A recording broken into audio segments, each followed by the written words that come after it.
We're taking you back to basics, and it's little things like I'll say 3 times a day, set a little timer if you want. I want you to just, when that little notification comes up, I want you to stop and say, how do I feel right now? Am I cold? Am I hot? Am I hungry? Am I thirsty? Like physiological functions.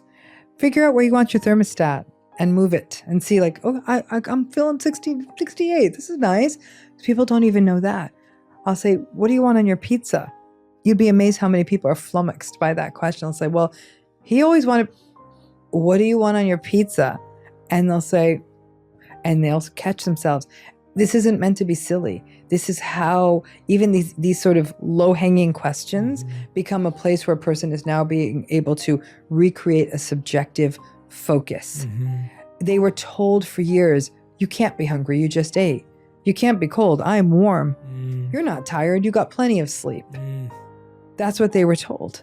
So when that's done to you, not just once, but hundreds, if not thousands of times, just that initial process, and part of what I write about in the book is just you keep reorienting to yourself and you ask yourself a few times a day, like, what's the temperature? I'm actually feeling a little bit cold.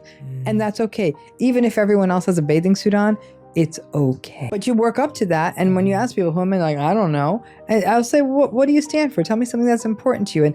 And they will really say, like, no, I've never thought in these levels. I mean, your focus for so many people is meaning and purpose, right?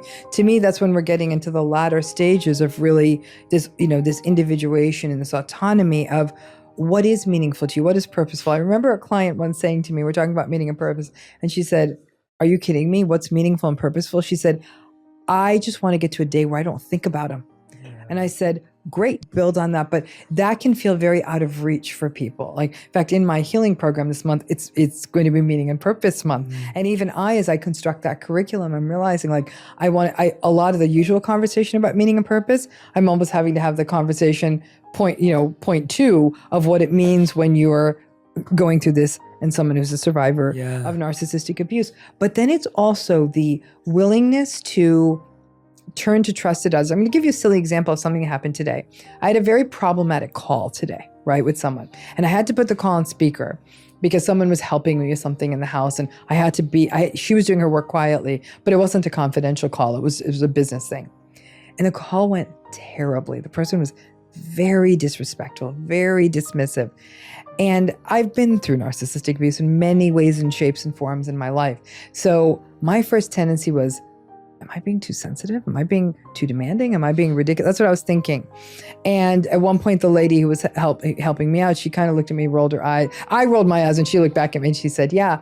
And I got off the phone and the person who was helping me with something else, she had nothing to do with this call.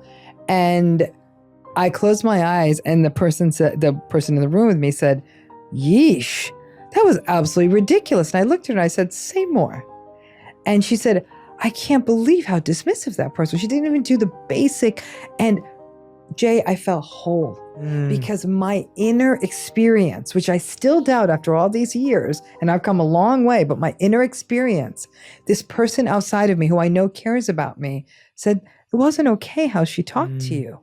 And each time that happens, we have a micro adjustment of, that was on point. I read that situation correctly. And then I was emboldened to make a stronger decision and decide not to. That other person's presence, having that safe space. And this is so a big part of the healing then becomes building up safe, validating, anti-gaslights, as I call them in your life. People who see you and say, that wasn't okay, or are you okay? Or that was disrespectful. They did not speak nicely to you, whatever it is. Most survivors are so used to being spoken to badly. They're like, well, that's just business as usual. But to have that, this is why people go into therapy.